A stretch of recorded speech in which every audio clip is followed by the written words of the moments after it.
সবাইকে আমি অনুরোধ করব এখনই সময় আমাদের জাতীয় ঐক্যমত্যে আসার। আমাদের ফরেন পলিসি কি হবে সেটা সরকারের পক্ষ থেকে গানম্যান দেওয়ার প্রস্তাব প্রত্যাখ্যান করেছেন ঢাকা বিশ্ববিদ্যালয় কেন্দ্রীয় ছাত্র সংসদের ভিপি সাদিক কায়েম। একই সঙ্গে তিনি ব্যক্তিগত নিরাপত্তার পরিবর্তে দেশের সর্বস্তরের মানুষের জন্য ন্যায়ভিত্তিক ও সমান নিরাপত্তা নিশ্চিত করার দাবি জানিয়েছেন।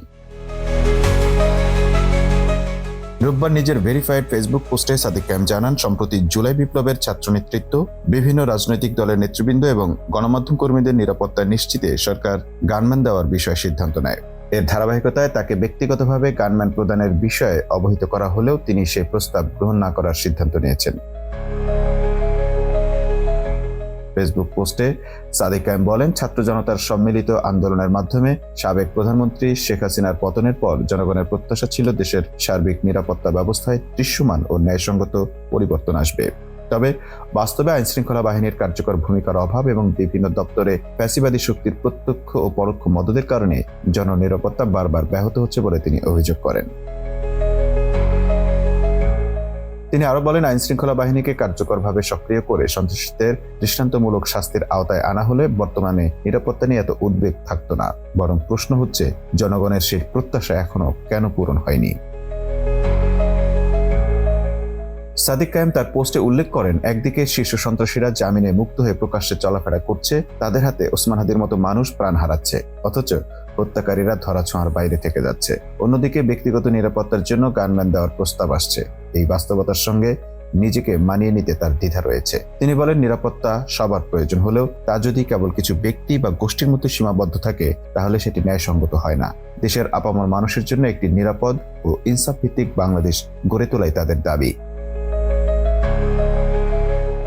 বর্তমান পরিস্থিতিতে দেশের ছাত্র জনতা যখন এখনো অনিরাপদ অবস্থায় রয়েছে, তখন কেবল নিজের জন্য গানম্যান গ্রহণ করাকে তিনি সঠিক বলে মনে করেন না।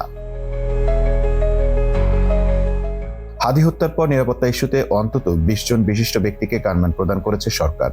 ইতোমধ্যে যারা গানম্যান পেয়েছেন তাদের মধ্যে রয়েছেন বিজেপি প্রধান ব্যারিস্টার আন্দালিব রহমান পার্থ, গণসংহতি আন্দোলনের প্রধান সমন্বয়ক জোনায়েদ সাকি, ডেমরা যাত্রাবাড়ি এলাকা থেকে বিএনপি মনোনীত সংসদ সদস্য প্রার্থী তানভীর আহমেদ রবিন, পাবনা 3 আসনের বিএনপি মনোনীত প্রার্থী জাফির তুহিন, জাতীয় পার্টির জেপি চেয়ারম্যান ও সাবেক মন্ত্রী আনোয়ার হোসেন মঞ্জু, লিবারেল ডেমোক্রেটিক পার্টির সভাপতি কর্নেল অলি আহমদ, গণ অধিকার পরিষদের নুরুল হক নূর ও রাশেদ খান, এছাড়া এনসিপির নাহিদ ইসলাম, আক্তার হোসেন, নাসিরুদ্দিন পাটোয়ারি, হাসনাত আব্দুল্লাহ, সার্জিস আলম, তাসনিম জারা সহ আরো কয়েকজন নেতাও গানম্যান পেয়েছেন।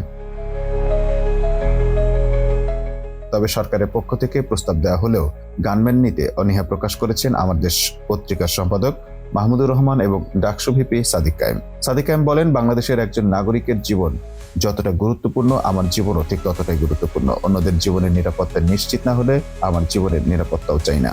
অন্যদিকে মাহমুদুর রহমান বলেন, মানুষের জীবনের নিরাপত্তা সবার জন্যই প্রয়োজন, সবার নিরাপত্তা নিশ্চিত করতে হবে। উল্লেখ্য, এনএসআই, গোয়েন্দা বিভাগ ও বিভিন্ন সূত্রের তথ্যে 50 থেকে 52 জনের একটি নিরাপত্তা ঝুঁকির তালিকা প্রস্তুত করা হয়েছে।